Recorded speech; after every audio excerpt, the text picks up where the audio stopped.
cartridge must be destroyed. In my hand, I have a child's product. No, it's not a child's product. It's not children's product. Okay, I've got some Games Workshop stuff here, and I'm gonna open them. I normally don't do Games Workshop unboxing items because I don't really collect Games Workshop products. I think they're a little pricey once you go historical and go serious historical. You look at the Citadel's prices and you're kind of cringe a bit because, you know, as you'll see here, I paid like $30 for 7 guys. But I'm gonna open this up. There's some skeletons in here, and I thought, hey, I haven't done a video for a while.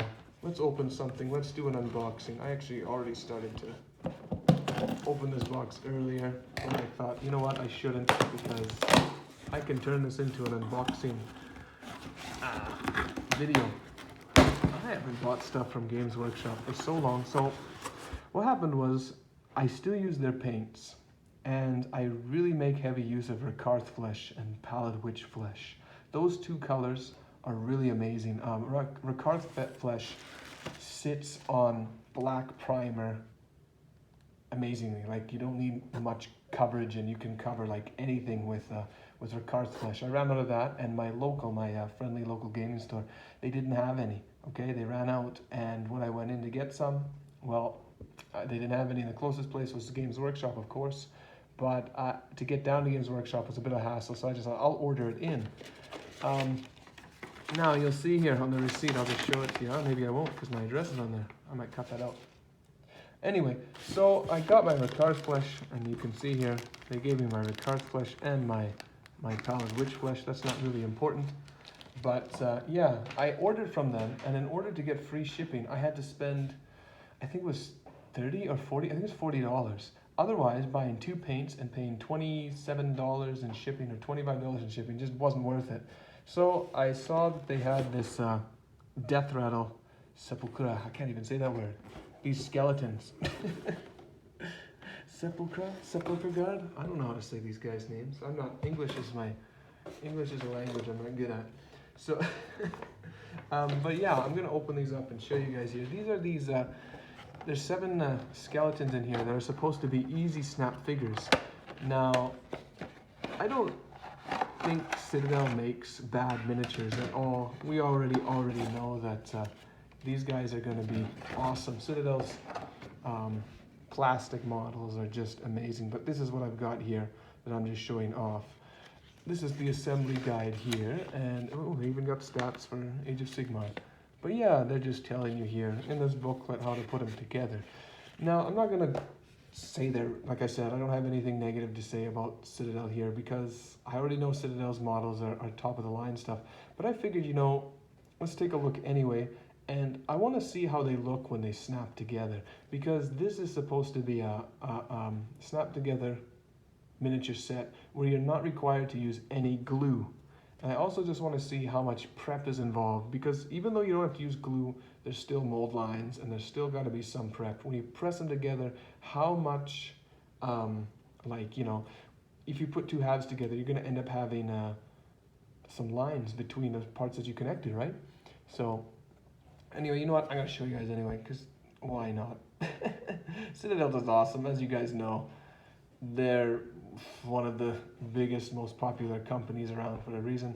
Price point wise, they're, you know, kind of expensive, but they're good models. You know what? I'm just going to take these off without much explanation and just look at how they snap together. So the instruction booklet gives you numbers for everything, and it's in the book it says that base 22 goes with body 21, which is, I guess, this one here. That looks right. And then it goes with number 20, which is these. So it's basically these 3 here. Let's do these guys. If we do any, let's pop out these and just see how they look. The one nice thing about this set is that the bases come with texture already. Just let that fall there. And now I always gotta be careful on these, because if I clip here, I lose that clip-in ability, right? Make sure I get that on camera.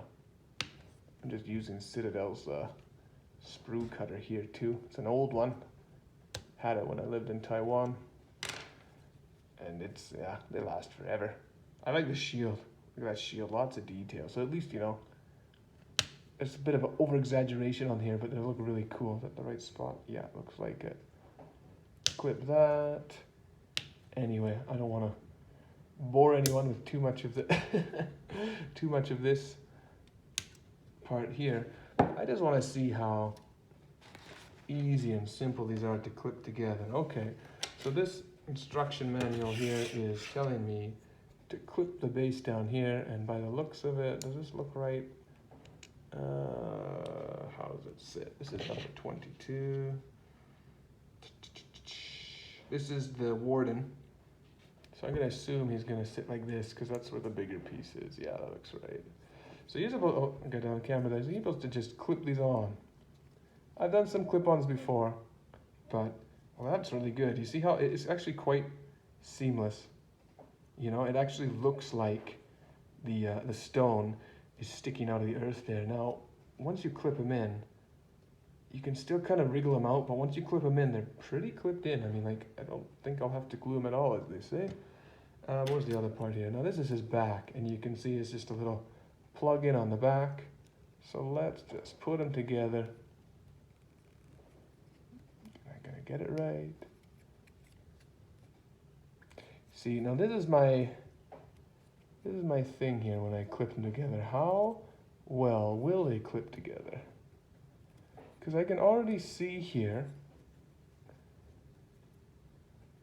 as I try, that some things aren't quite, oh, there we go, that's better, just me. All right, so I clip that guy together. Really simple build here. Other than cleaning up kind of like, you know, this little edge residue here, I just clip a bit more off and file it off later. Other than doing that, yeah, just a bit of file work. Otherwise, they sit together nicely. I think you see here, this is my issue with these here. They got a bit of a gap there. So you have to press in really hard. I think I will glue most of these guys. But yeah, it's a really good detailed model.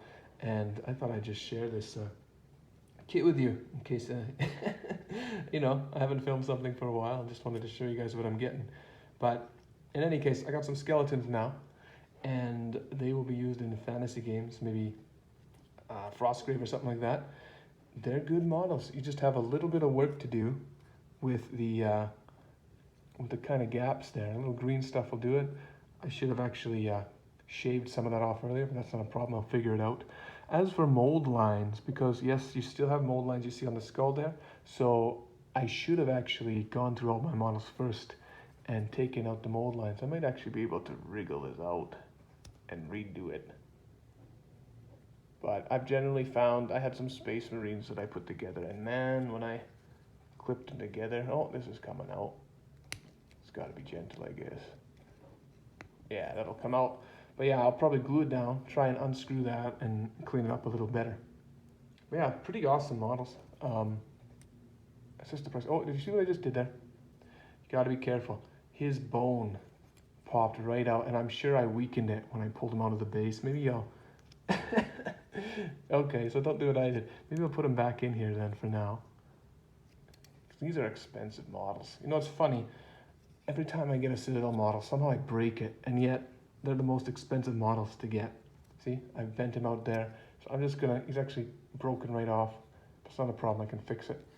But every time I get a Citadel model and I try and put it together, or do something silly like I just did, it falls apart on me. So him I'll just leave as is and try and tidy him up. The rest of the guys though, I will, yeah, just try to put them together.